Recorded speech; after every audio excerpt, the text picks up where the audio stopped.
Here's a low-grade parcel of seam opal.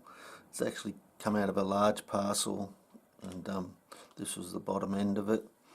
It's not very expensive. It's almost give it away. Colour bars, a little bit of a bar there. Pops out again over here.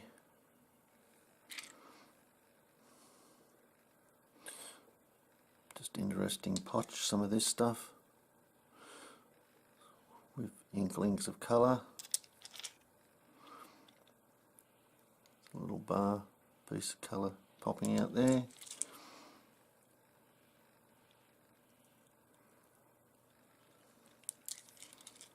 Good practice material. Learn how to cut the stone from the sides in.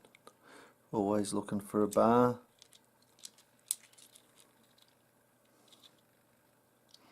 You can see there is some show of colour, but not a lot. I'm not pretending there is a lot. That gives you a bit of an idea for the price. Cheers.